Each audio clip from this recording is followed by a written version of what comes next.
convirtiendo progresivamente en un indicio de las potentes energías liberadas en los espacios cósmicos con destino a nuestro planeta. Naturalmente que estas energías cósmicas están por doquier, pero nos retendremos únicamente a su proyección sobre nuestro pequeño mundo. Es decir, que cuando existe una transposición de eras, es decir, cuando una era desaparece para dar paso a otra era, se forma en los espacios etéricos un tremendo vacío donde de una u otra manera tienen que conjuntarse las energías salientes con las energías entrantes. Como todos sabemos, las energías que paulatinamente van desapareciendo son las energías de la constelación de Piscis, y las energías entrantes corresponden a la constelación de Acuario. Existe un tremendo potencial de energía producido por la reacción de unas y las otras energías. Tal como se dice corrientemente, es el río revuelto donde los pescadores suelen cosechar más pesca. Lo mismo ocurre para nosotros en un sentido muy específico, muy directo, y es que ahora podemos utilizar creativamente estas energías liberadas de esta transposición, de esta fusión que no acaba de realizarse entre los últimos tramos de este puente que canaliza las energías de Piscis con las otras que el otro puente que lleva las energías de Acuario. Se nos dice que por efecto de esta gran proyección de energías cósmicas se está produciendo una gran transmutación en el seno de la naturaleza. Y naturalmente, la humanidad, el cuarto reino, que es el centro de la evolución planetaria, acusa de una manera muy específica esta potente invasión de energía cósmica. Y ahí las tensiones, las luchas, toda este fluir de actividades negativas que vemos por doquier y que son energía en acción. El esoterista ha aprendido a distinguir en el seno del universo una sola y única energía, la energía de síntesis, que unas veces se manifiesta en forma espectacular, grandiosa, magnificente, en beneficio del bien universal, y otras la misma energía, coincidiendo los vehículos impreparados de los hombres y en su manifiesta incapacidad de recibir tales energías, está llenando el universo de unas parcelas muy negativas. De ahí que todos contribuimos de una u otra manera a aquello que esotéricamente se llama el mal cósmico. Todas las humanidades, no importa qué planeta, no importa qué universo, no importa qué grupo de universos o galaxias, están trabajando con energías puras, pero que al incidir en sus mecanismos de expresión, al encontrar allí residuos kármicos que Dios sabe que tocan, se convierte en aquello que distinguimos como bien y como mal. En realidad solamente existe una sola energía, y podríamos decir que Dios está en un matador, y el que mata, y está también el que ha muerto. Hay que ser muy específicos en este punto y tratar de ver el asunto en su totalidad desde el ángulo de la vida y no desde el ángulo de la forma. De esta manera tendremos una idea muy científica y al propio tiempo muy real y verdadera de lo que hay que significar por karma. El karma de nuestro mundo está sujeto, como los karmas de todos los planetas existentes, a un proceso alquímico de transmutación. Me atrevería a decir que nosotros, los que estamos aquí, estamos trabajando en beneficio del aspecto positivo de aquella energía que, incidiendo en sus vehículos, nos lleva hacia una u otra dirección. Yo creo que todos sabemos esto, ¿verdad? Ahora bien, estamos persuadidos de que toda la energía que podemos canalizar resistirá quizá el embate de las tensiones envolventes, de lo que significa el ambiente que nos rodea, de lo que implica el contexto social humano, y ver de una u otra manera cómo podremos contribuir con nuestro pequeño esfuerzo para canalizar creadoramente estas energías de Acuario.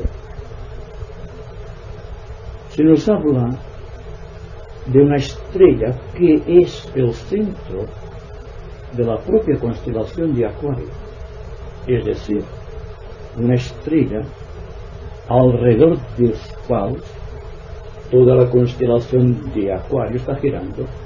Significa que depende naturalmente de este centro, como nuestros planetas dependen exclusivamente del Sol. Pero se nos dice que por primera vez en la historia de nuestro planeta recibimos un impacto directo de esta estrella que constituye el eje alrededor del cual está gravitando la potencia de la constelación de Acuario. No sé hasta qué punto podemos comprender estas cosas. Para mí es muy difícil, en el sentido de cómo canalizar estas energías. Se nos invita constantemente a que hagamos exámenes de conciencia constantes, de que tengamos una disposición para el buen hacer, que seamos unas personas correctas en el trato cotidiano, el cual es muy difícil, y que tengamos esperanza en el devenir de los hechos. Es una manera de dejarnos a merced de los acontecimientos. Yo me pregunto si en esta era de transmutación no podemos ser nosotros los conductores de los hechos, si de una u otra manera no podemos coger por vez primera quizás en la historia de nuestra vida las riendas de nuestro destino, de que sube sino una transmutación de esta naturaleza tan profundamente drástica como la que estamos tratando de canalizar. Bien, en cuanto a la transmutación como fenómeno, ustedes saben que siempre tiene una base química en lo que respecta a la existencia física de nuestro universo.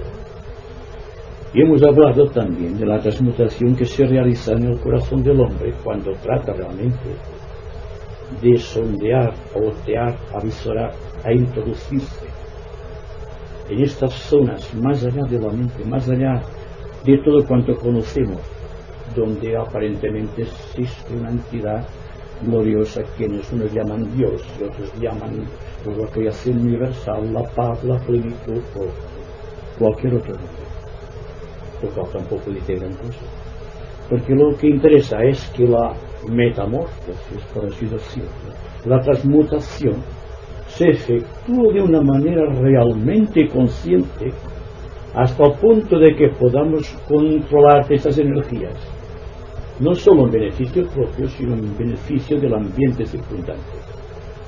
Porque ya sabemos que una transmutación, sin llevar al propio tiempo una dirección acertada, puede convertirse en negativa, lo cual niega la existencia kármica del propio logos planetario. Bien, se nos dice también que la transmutación tiene por objeto redimir la substancia.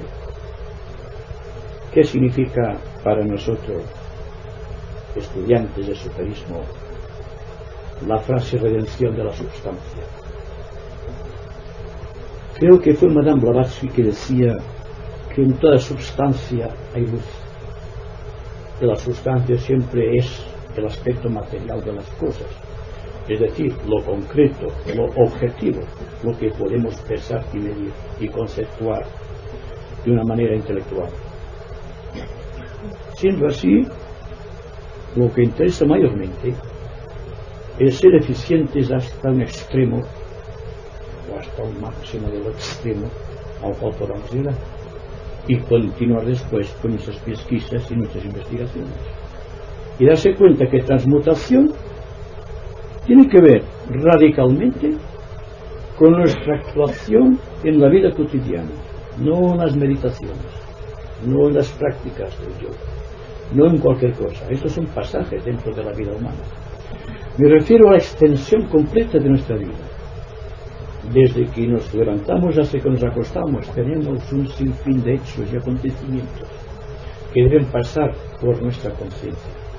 Pues bien, hacer conciencia de esta conciencia de los hechos, si ustedes me permitan esta pequeña paradoja, constituye la esencia de la vida del aspirante espiritual, de la persona inteligente, del hombre y mujer de buena voluntad en el mundo. De esta manera parece ser que las constelaciones revelan otros ignorados secretos que los que conocemos como la tensión ambiental o la fuerza ciega de los elementos, porque son palabras que nos hemos habituado a oír y que reproducimos incansablemente. Lo que interesa, pues, es crear en el seno de nuestra sociedad humana un punto de equilibrio y concentro en nosotros mismos. Significa esto de una manera muy objetiva que deberemos cambiar radicalmente nuestros hábitos de vivir,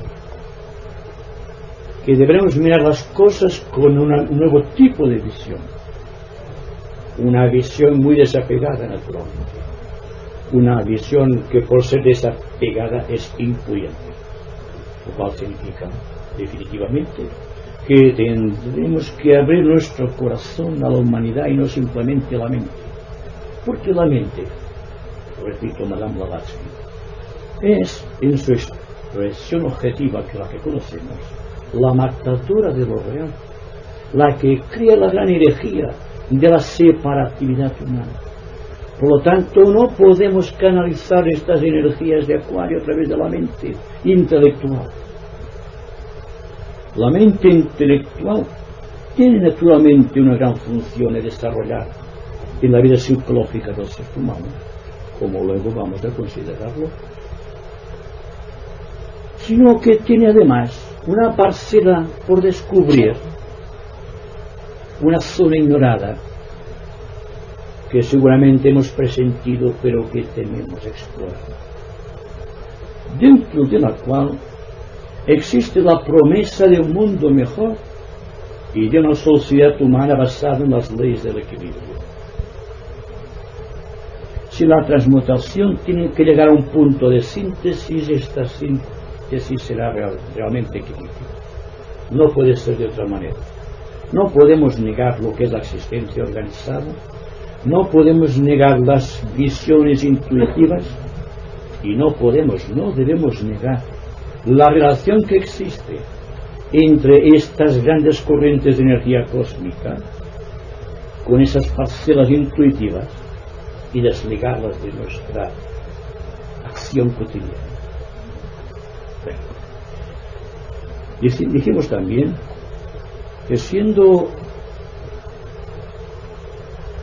la transmutación la realización de un objetivo trascendente del cual no tenemos noción siquiera, pero que aparentemente tiene su lugar en cualquier ignorado rincón de nuestro mundo, ocupada por el guía planetario, por el Señor del mundo, por Sanat Kumara, cada cual tiene su propio léxico al respecto, que difunde unas ondas de potentes impulsos a la acción, no a la acción discriminativa ni a la acción discernitiva simplemente, sino a la acción de apertura del corazón, para llegar finalmente a la conclusión que en el corazón se halla la totalidad de la sabiduría que estamos buscando, que no hay que alejarse mucho de uno mismo para encontrar la verdad, y que es ilusoria la idea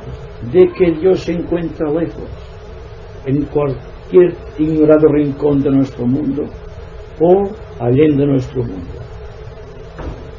La divinidad, si está en todo, como están de acuerdo todas las religiones, se encuentra aquí y ahora con nosotros. Es que lo tenemos todo está a nuestro alcance. Entonces solamente nos falta desarrollar la capacidad de recibir. Bien, hoy vamos a referirnos muy concretamente a la psicología desde un ángulo esotérico. Vamos a tratar de introducirnos en estas potentes, en estas ignoradas regiones donde la psicología corriente y convencional todavía no ha llegado. Como ustedes saben, la psicología convencional está traficando con lo que técnicamente llamamos la personalidad humana en sus tres divisiones: el aspecto subconsciente, el aspecto consciente y un aspecto trascendente que algunos llaman inconsciente, pero que realmente no es inconsciente, porque hay conciencia dentro de la inconsciencia, que debería llamarse trascendencia o supraconsciencia. Bien,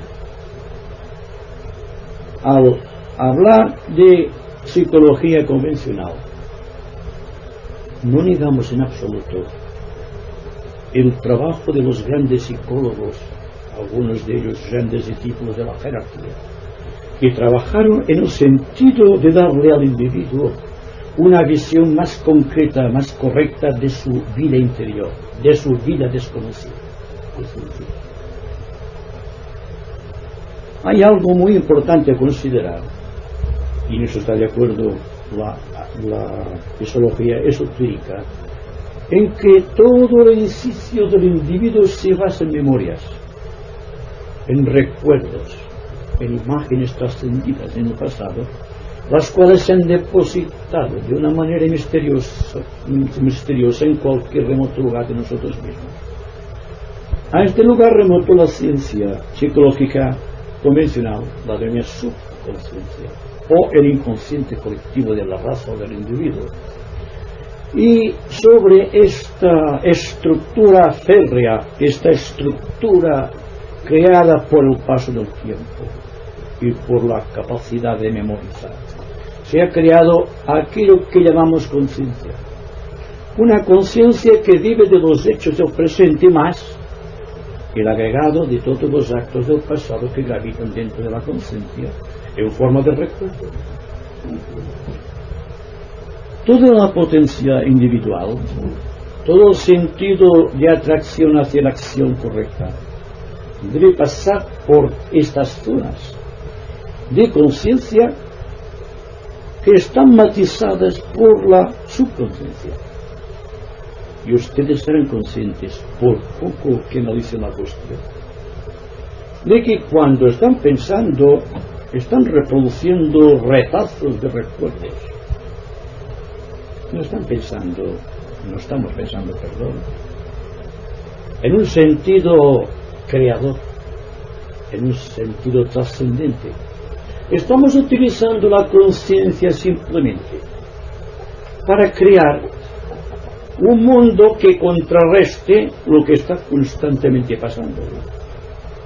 Y no existen soluciones reales dentro de nuestro corazón y de nuestra mente para poder seguir esta acción que tiene lugar en la conciencia, este revoloteo de la mente a través del recuerdo y el husmear del corazón a través de los deseos trascendidos.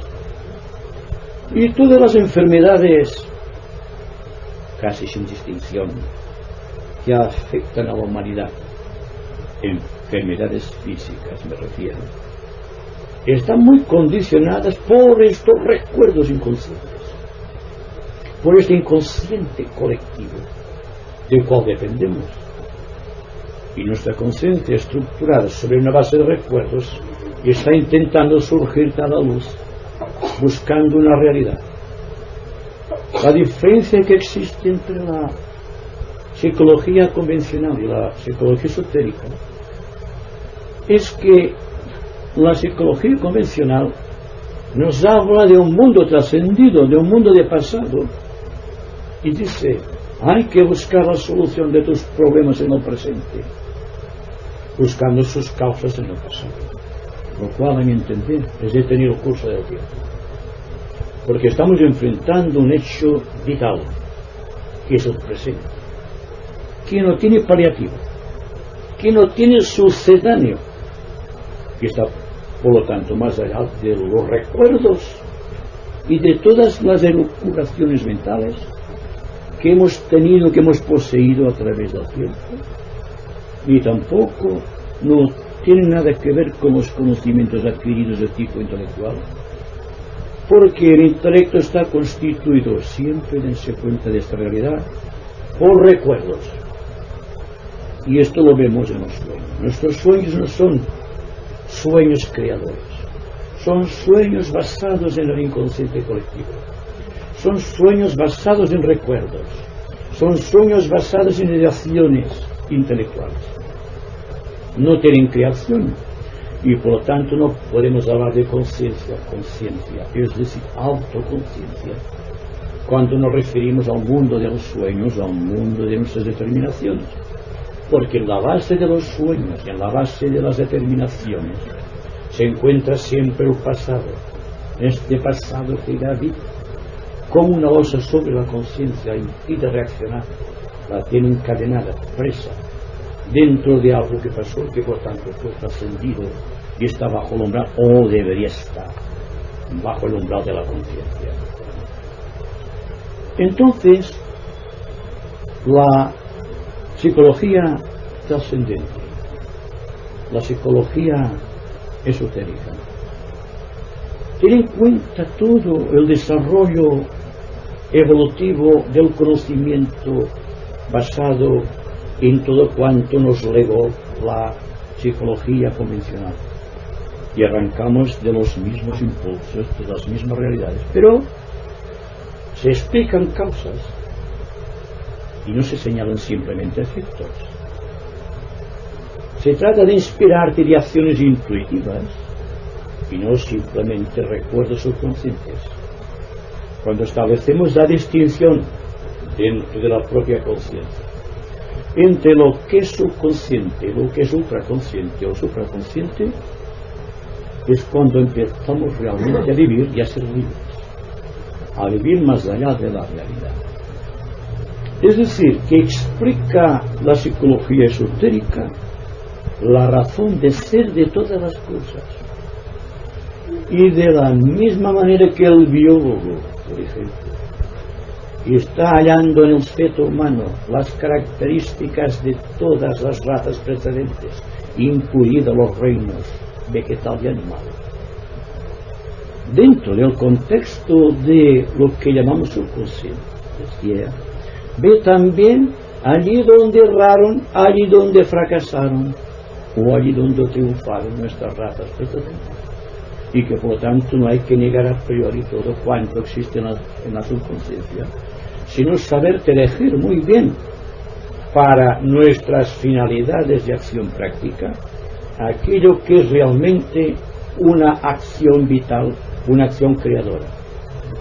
Es decir, si estamos incapacitados momentáneamente de establecer contacto con el yo superior, el yo supraconsciente, lo menos que podemos hacer es elegir de una forma muy creadora, más allá del discernimiento, lo que hay que elegir de la subconsciencia para que nos sirva adecuadamente para la función establecida de gobernar los impulsos de nuestra vida. Y a esto lo llamamos autocontrol. Basado en autocontrol existe un edificio, una estructura impresionante que nos lleva de este pequeño punto que llamamos mente humana, mente inferior, mente concreta, mente intelectual, o el chakra ajna, o el chakra frontal, que está tratando de liberarse de todo el contenido del pasado y está tratando de introducirse. Ustedes vayan viendo estos dibujos mientras estoy hablando. Y están tratando de introducirse en zonas, estas zonas inexploradas de la conciencia, en donde no existen recuerdos, en donde no existen seguridades, en donde no existe nada de lo que conocemos, y que por lo tanto, si alguna vez tenemos alguna experiencia de ese tipo trascendente, no sabemos cómo explicarnos a nosotros mismos. Supongamos que tenga un contacto con el centro coronario, un contacto fúlgido como un relámpago en noche oscura.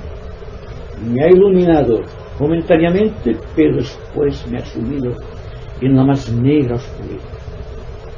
Cuando hablamos de estos contactos, de estas líneas establecidas entre la acción de la psicología trascendente o la psicología esotérica, que trata precisamente de unificar campos magnéticos, y el campo magnético que corresponde al ser humano corriente que somos nosotros, con el campo magnético superior que también somos nosotros mismos, pero en un estado superior, y tratar de unificarlo todo de una manera creadora, de una manera que nos dé un indicio de realidad, de acción correcta y de vida social plena y abundante.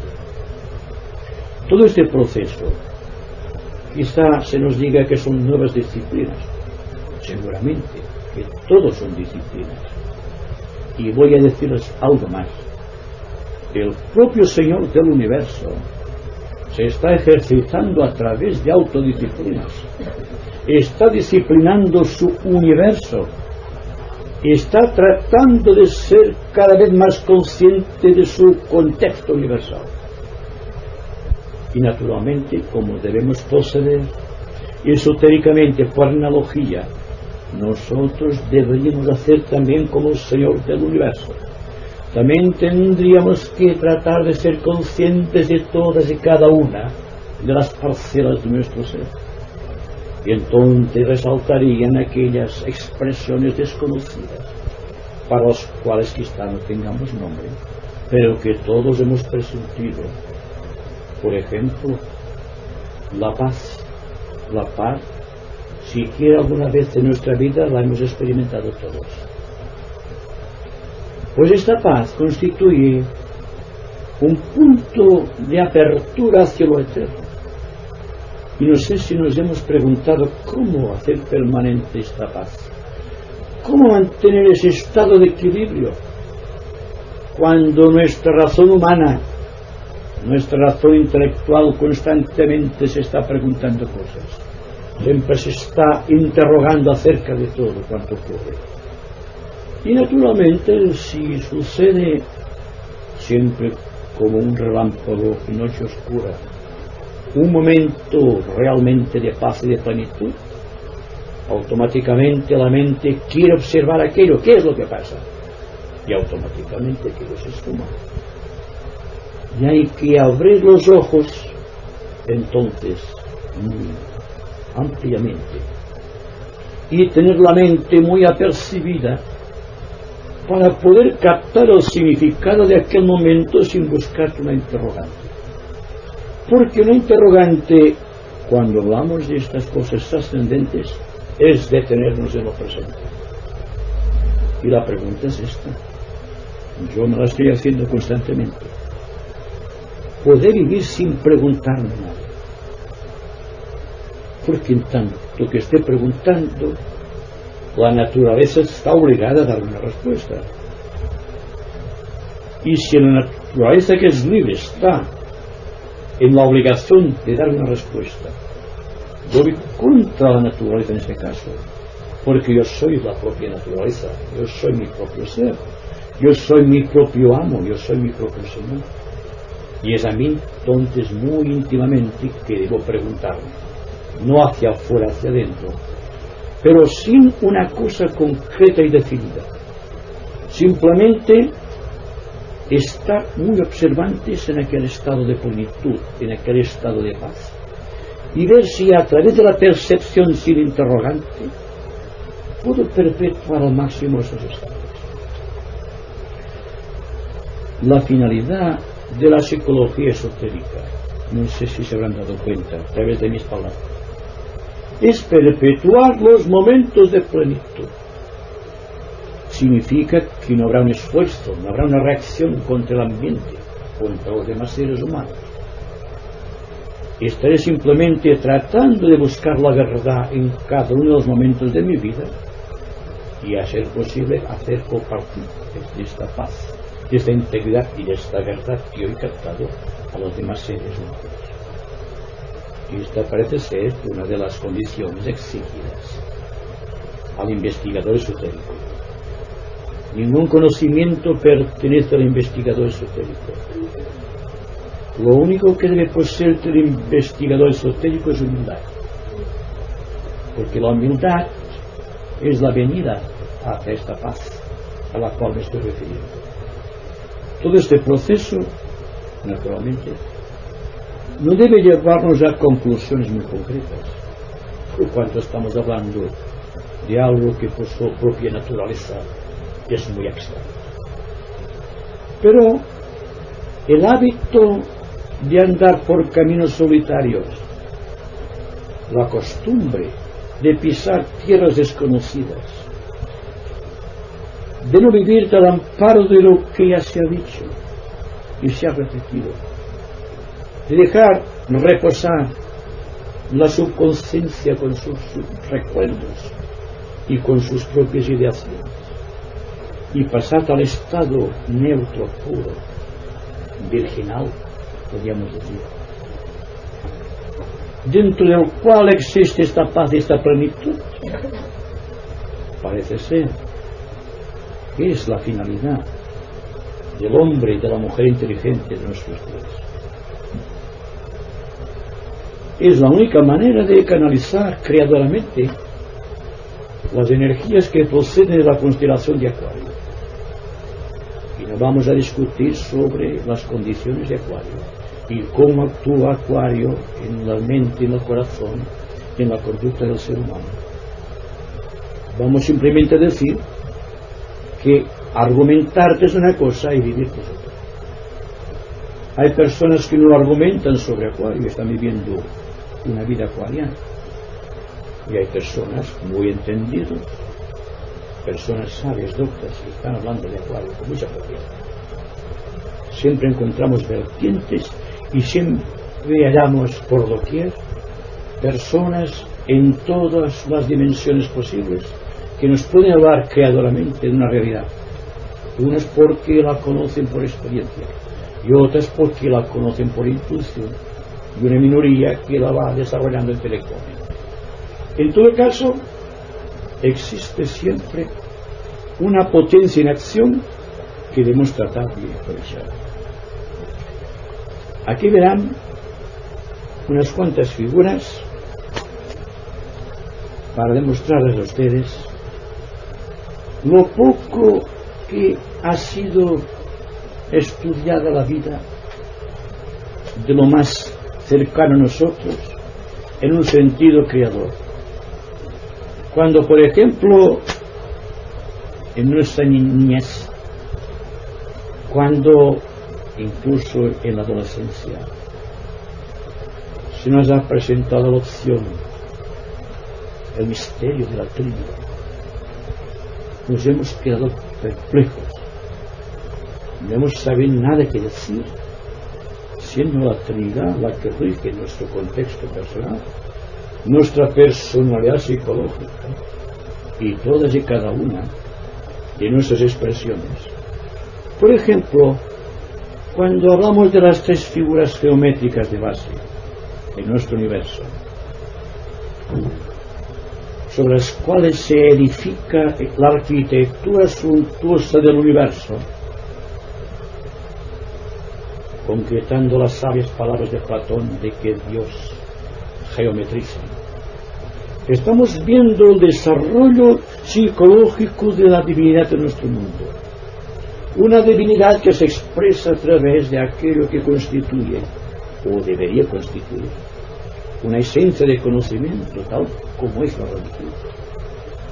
La religión tiene sus símbolos.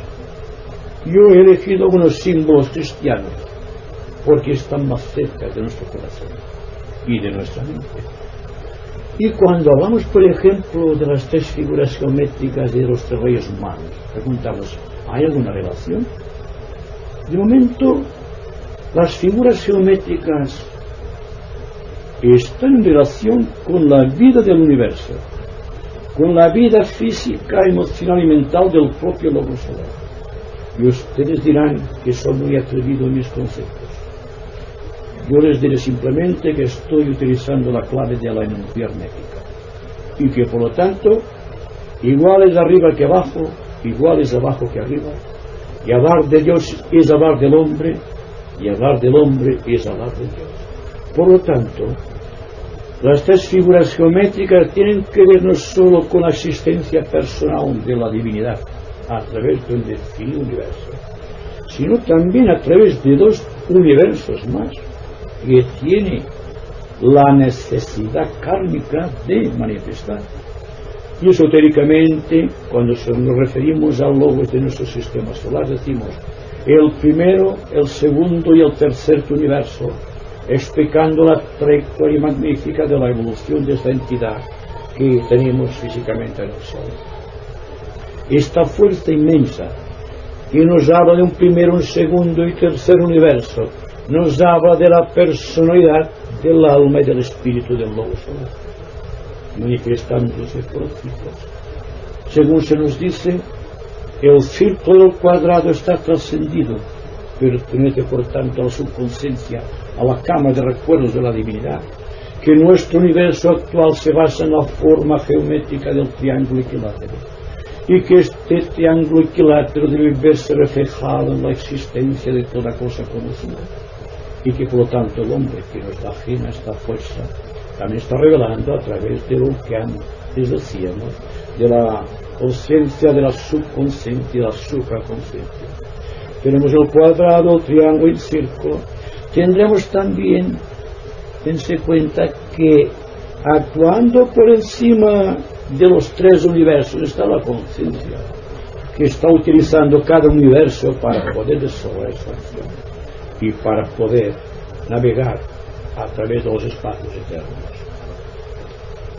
De ahí el símbolo de los Reyes Magos para explicar cómo conocemos tan poco de las verdades simbólicas del cristianismo, que no han venido a nosotros como deberían haber venido a través de la explicación, no a través del dogma, a través de la explicación correcta. Los tres Reyes Magos implican la vida de los tres mundos, de los tres reinos y de las tres expresiones a las cuales me he referido.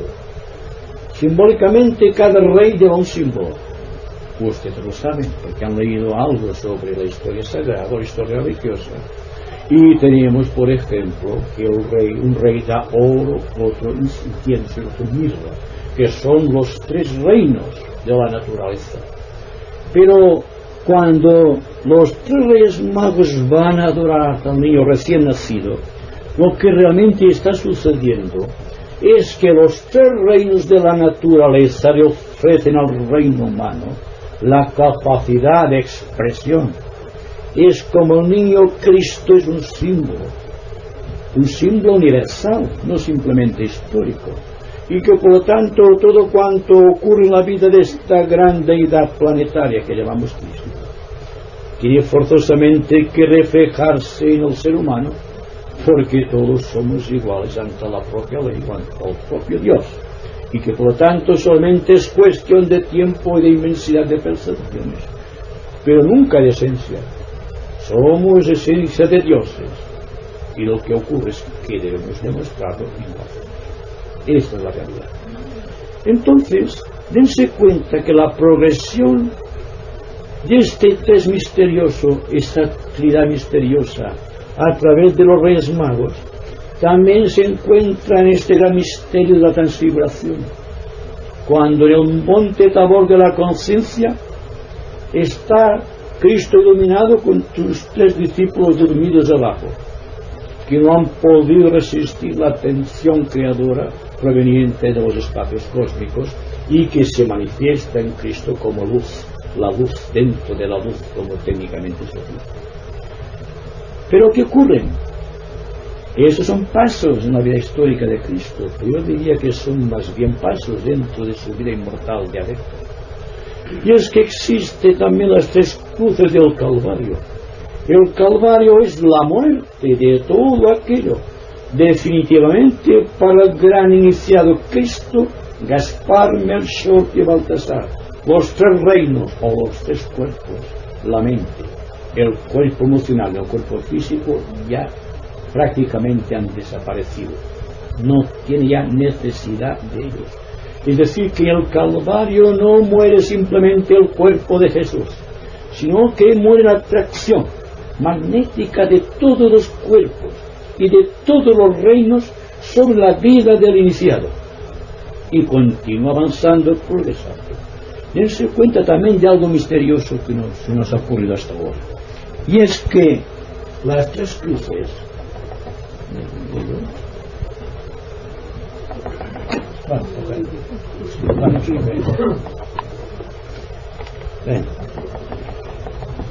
las tres cruces también es un misterio desde muchos ángulos de vista. Ya cuando en la cruz de la agonía, como se dice místicamente, muere Cristo, mueren también dos ladrones. Es decir, que cuando hablamos del Monte Calvario, nunca lo hacemos con una sola cruz, sino que ponemos otra cruz menor y otra cruz menor, que son el bien y el mal,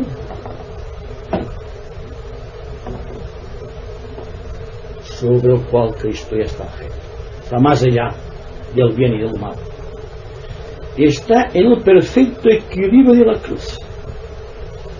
Y hay algo en la cruz que nos habla del misterio del equilibrio o de la armonía. Ya no existe conflicto. El conflicto quedó bajo la cruz, en los cuerpos muertos. Queda solamente la armonía, simbolizada por la constelación de vida. Dense cuenta lo que se puede hacer.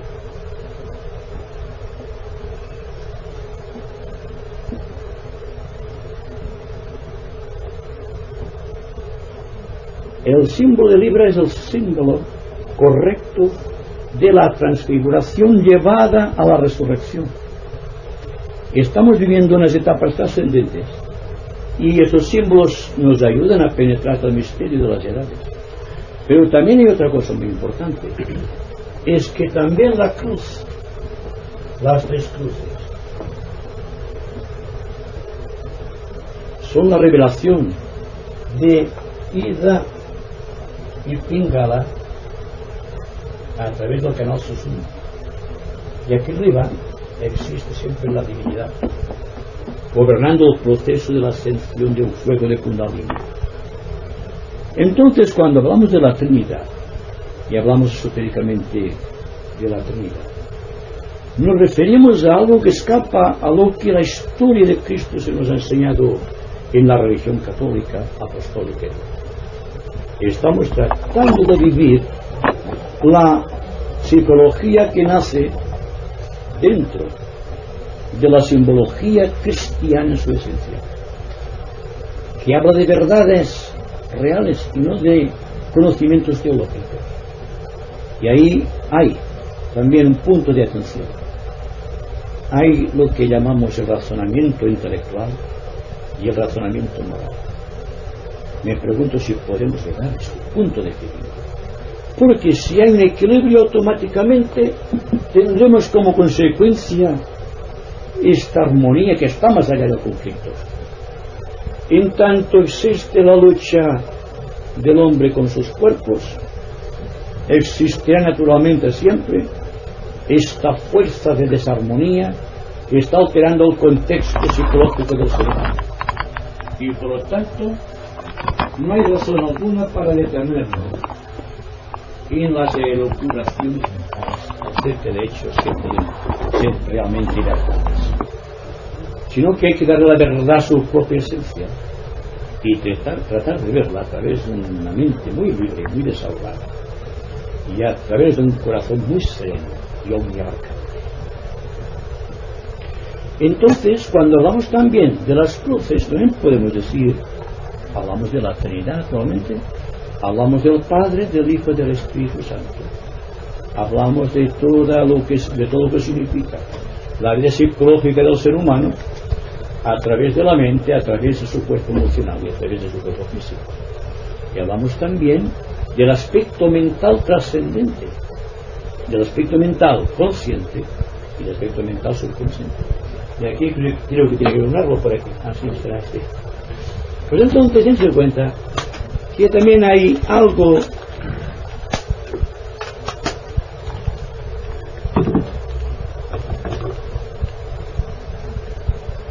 en la vida del ser humano, a través de los símbolos, que debe ser muy importante para nosotros, porque ya hemos dicho que aquí hay un punto de equilibrio de la constelación de Libra a través del iniciado que ha producido en sí el hecho de la crucifixión de sus vehículos y que por lo tanto se ha elevado sobre los mismos, lo cual significa que aquí hay un punto de luz, hay el sol, ¿verdad?, rigiendo el proceso.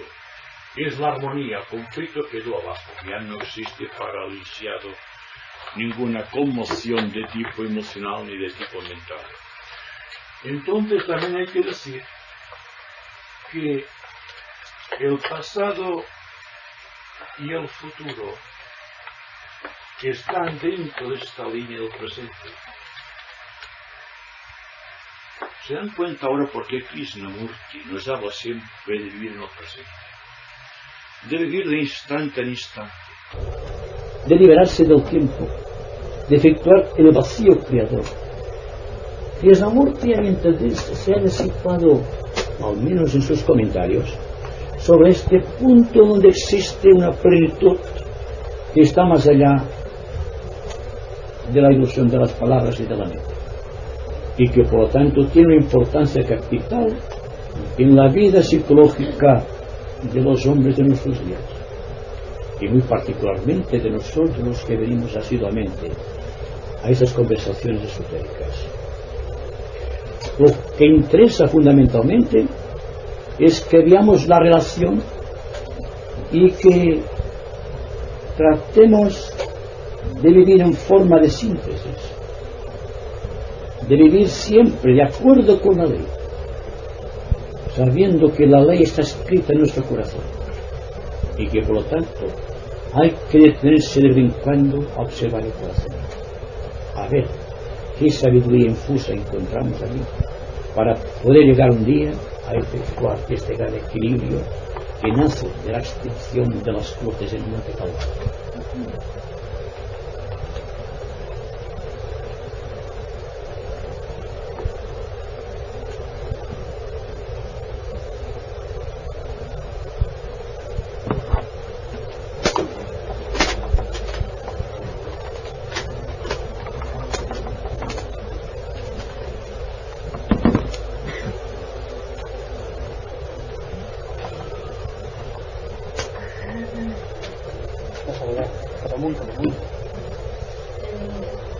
Estos tres símbolos geométricos también deben significar quizás el aura humana, o sea que según la evolución del hombre tiene a base de cuadrados de diferencias.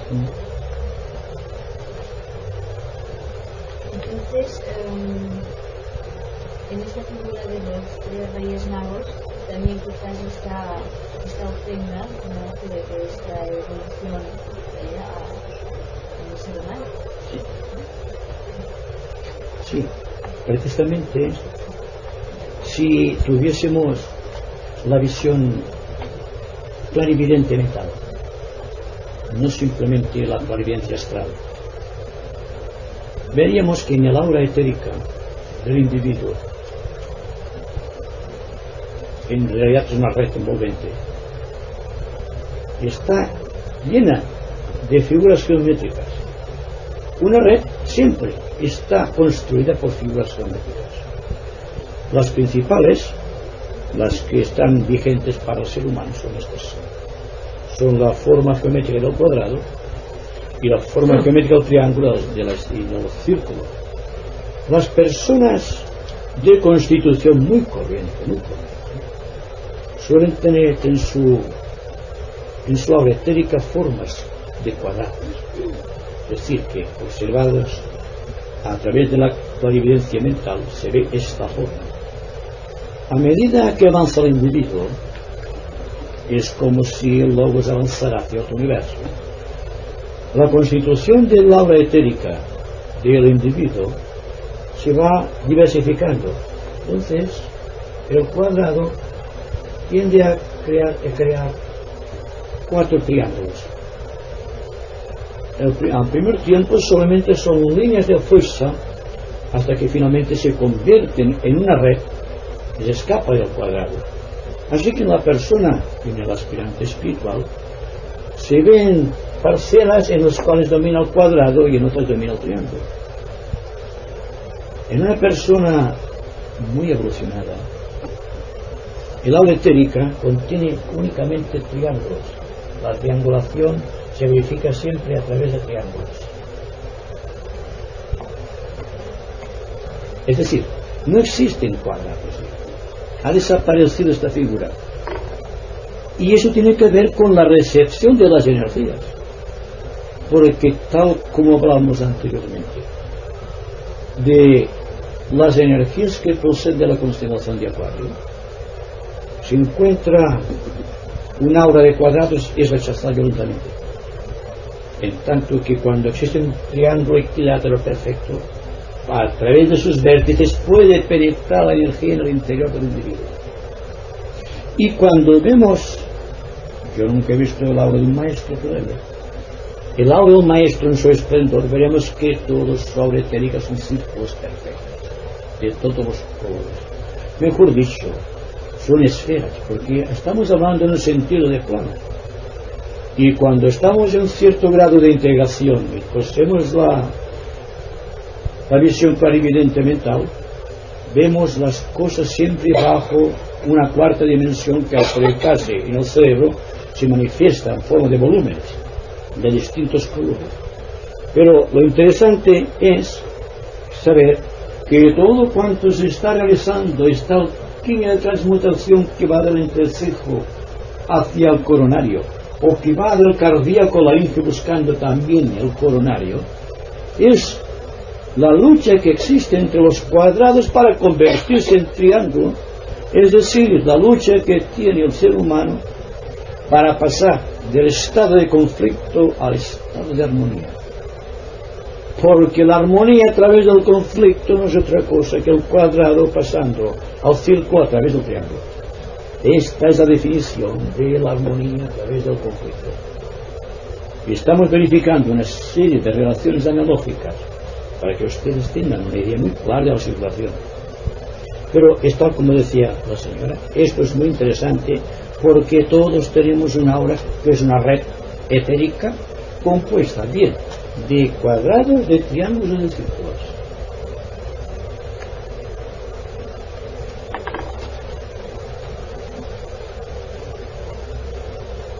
Has hablado antes de la era de Acuario.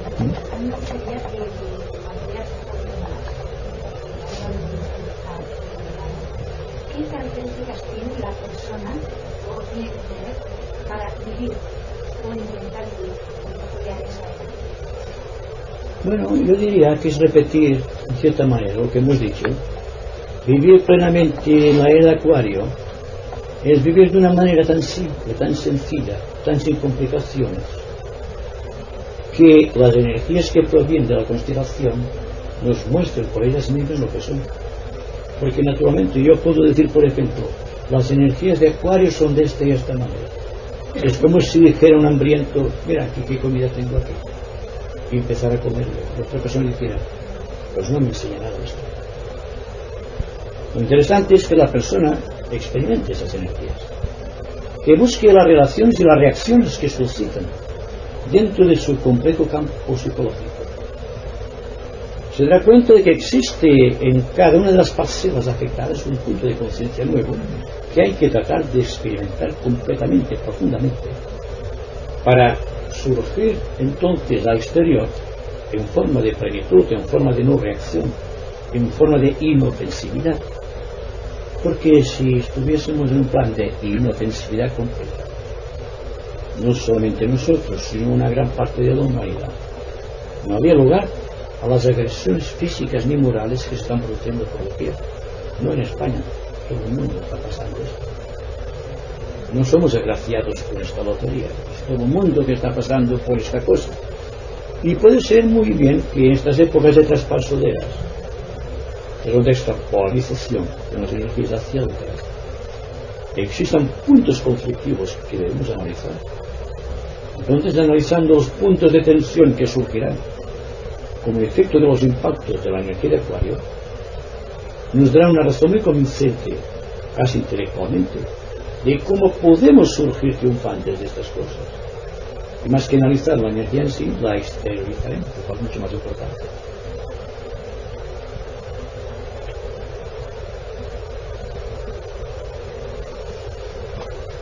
¿Tú consideras que la era de Acuario es superior a la de Piscis? ¿Será superior? Es como si dijera, si el amor de Dios es más importante que su inteligencia. Todo tiene su razón de ser. Hay personas que son inteligentes y no poseen amor. Y hay personas que poseen amor y no tienen inteligencia. Ahí está el problema, ¿verdad? Pero la inteligencia, el amor, la voluntad y todas las virtudes cardinales y no cardinales son interesantes y todas tienen para mí el mismo valor. Por lo tanto, no podemos decir la era de Acuario es mejor que la era de Piscis. Podemos decir solamente una cosa, que la era de Piscis cumplió una finalidad específica y que la era de Acuario está cumpliendo también una finalidad muy específica. Igual que los rayos, ¿verdad? Todos los rayos son buenos. No podemos decir el primer rayo es mejor que el segundo, o que el tercero, o que el séptimo, sino que todos tienen su finalidad. Lo único que podemos decir concretamente es que el que mejor va para las necesidades de una época es el más importante.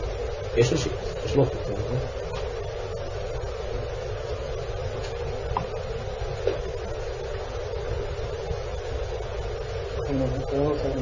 Sí. Bueno, hay un concepto esotérico que se usa muchas veces, que es referente a la mente, que se dice que es matadora, etc. Entonces yo creo que la mente, como vehículo, o como facultad, o como creación original, no se ha creado para matar nada. Es decir, yo creo que la facultad de matar o no está precisamente en la misma mente, sino en la energía negativa acumulada en la mente. Es decir, que a veces es una expresión que no es correcta. Bueno, se usa porque se ha escrito. Exacto, pero naturalmente los que hablamos así y que hablamos a un público más o menos impuesto de esas cuestiones, no utilizamos el léxico. Como decíamos con las facultades, la mente tiene su función. Hay dos tipos de mente, hay una mente concreta y otra mente que es la propia mente abstracta. Es como el humo que sale de la chimenea, es concreta cuando sale y cuando se difumiado es abstracta, pero el humo es lo mismo. Lo único que se ha disuelto en el espacio. Por lo tanto, cuando hablamos de la matadura de la realidad, me refiero yo, o se refiere que está hablando Blavatsky, en que la utilización imperfecta de la mente está llevando al caos, a la separatividad.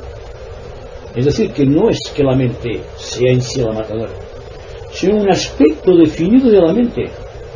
La mente teológica, si me permites esto, la mente que vive solamente del pasado y de las concreciones. Sí, porque en un sentido se convierte en la mujer de Lot, que como mira hacia atrás se convierte en un estado de salud. Son símbolos que tienen su significado y vigente hoy día, y que por lo tanto hay que husmear mucho, profundizar mucho dentro de los símbolos aparentemente sin ningún valor que se ofrecen constantemente en nuestra visión. Por lo tanto, está muy bien, muy oportuna esta pregunta, porque puede que alguna persona, muy impuesta, como digo, de las declaraciones de Madame Blavatsky haya podido creer que la mente hay que destruirla porque no cumple una función adecuada.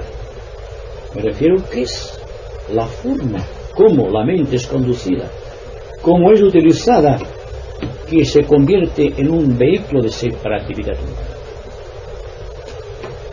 ¿No será también, que dijo Madame Blavatsky, que era la matadora de lo real? Porque se refería a esta parte de la mente, que solo ve lo concreto, y entonces olvida que vivimos en varios mundos a la vez.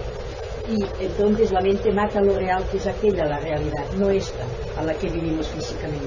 Y puede muy bien ser que la mente se ocupa solamente de lo que está a la vista, de lo que es físico, y entonces se olvida de los otros niveles de los cuales también vivimos y de los que percibimos muy pocas veces. Yo creo que ella se refería también a este aspecto, que olvidamos a los otros niveles que vivimos a la vez, y entonces la mente mata la realidad, que la realidad es más aquello que es. Pudiera ser, ¿no? Podría ser, pero claro, cada cual puede decir una definición muy concreta sobre este punto.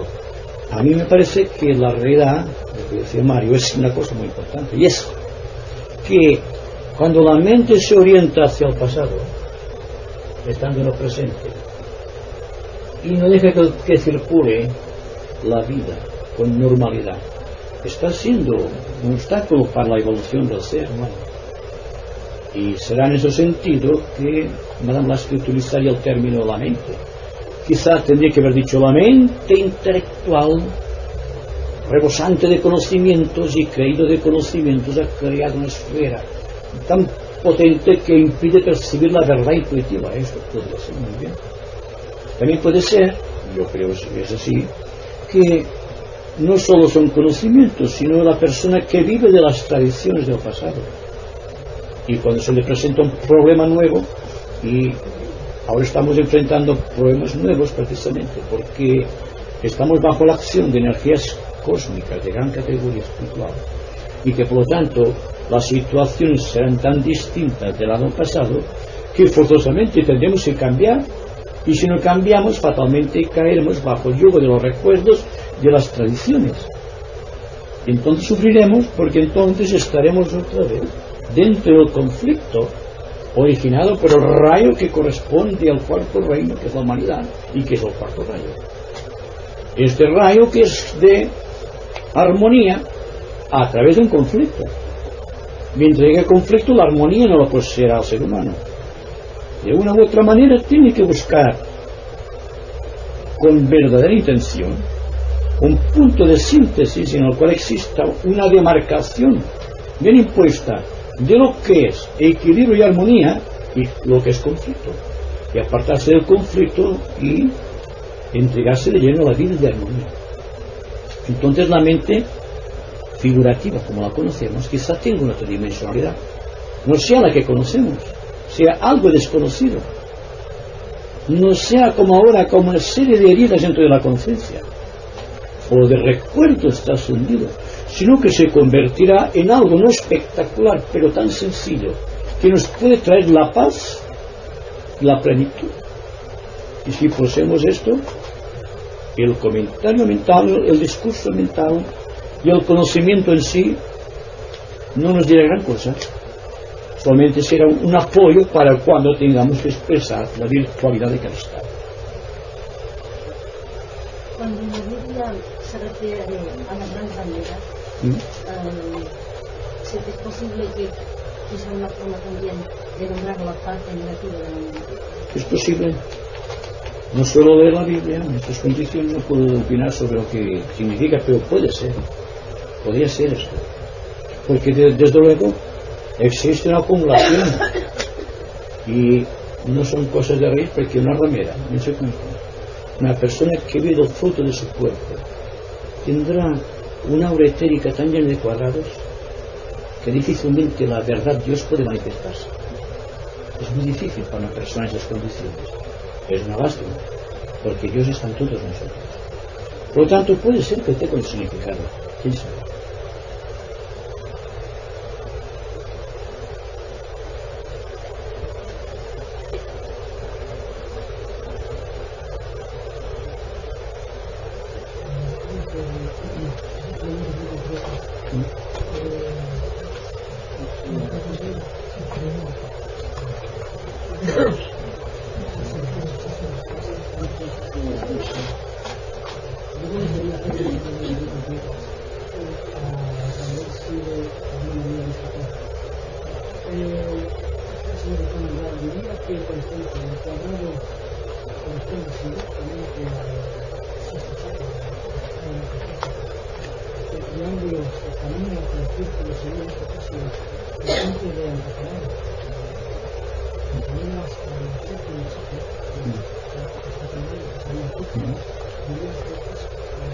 Podría ser, porque dése cuenta lo que he dicho muchas veces de aquí, que cuando hablamos de esas figuras geométricas estamos fabricando la estructura de la propia evolución del universo, no solamente de nuestro ser, porque existe esta figura, como ustedes saben,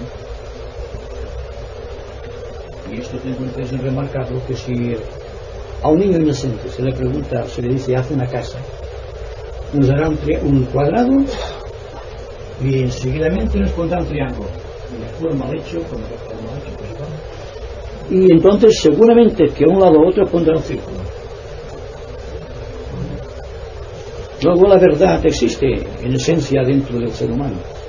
Está recordando lo que fue el Logos, lo que será el Logos, porque Dios está en él. Entonces el cuadrado es la punta, vamos a buscar un punto de chakra, eso es el cuaternario, el cuerpo físico o el cuerpo etérico, el cuerpo astral, el cuerpo físico y el cuerpo mental y el cuerpo etérico. El cuaternario, como se dice esotéricamente. Y tenemos entonces aquí Atma Buddhi Manas, que es la filología espiritual. Y entonces más allá de eso existe la mónada, de la cual sabemos un poco.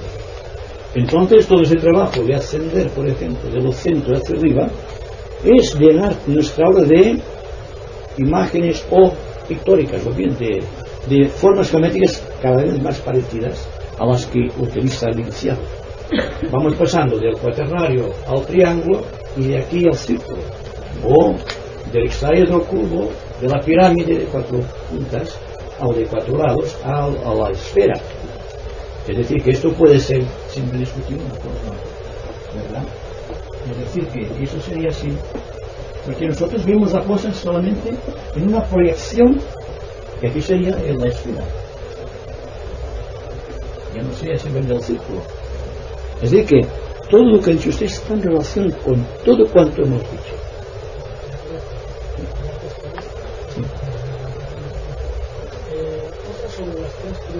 Sí. ¿No está probado?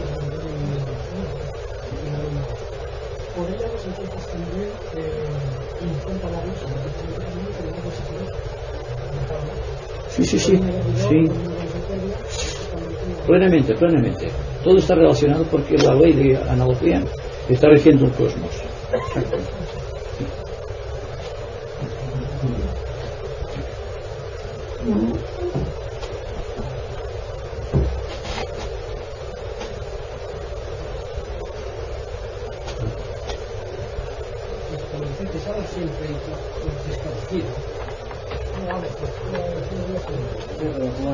Siempre estaba en el chiste chasco, pero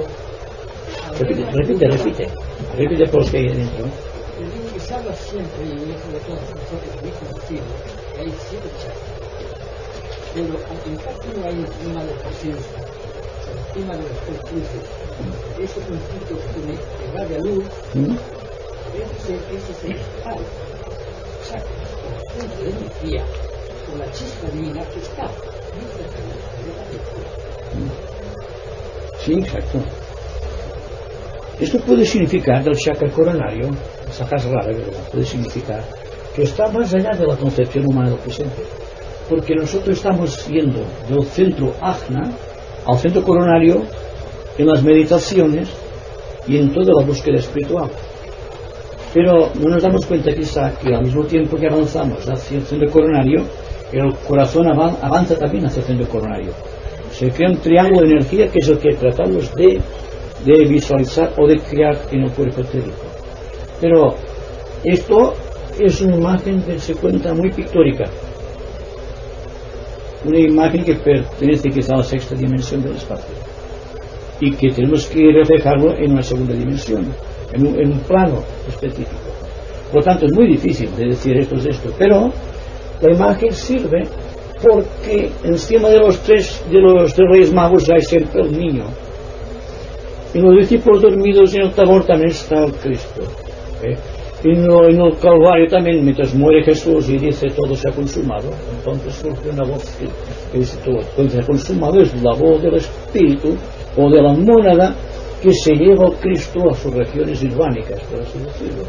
Entonces, aunque no lo pongamos así directamente, se subentiende que aquí hay el centro final, el centro cardíaco, porque al morir en la cruz, Hércules ha creado el último trabajo, ha realizado el último trabajo en el corazón.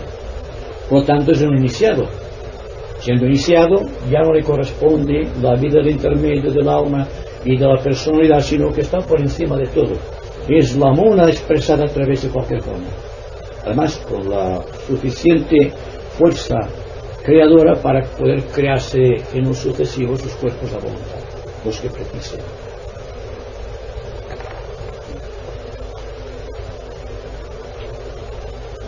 Bueno, vamos a terminar pues con un poco de meditación. Mejor dicho, de silencio, de recogimiento.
Muchas gracias.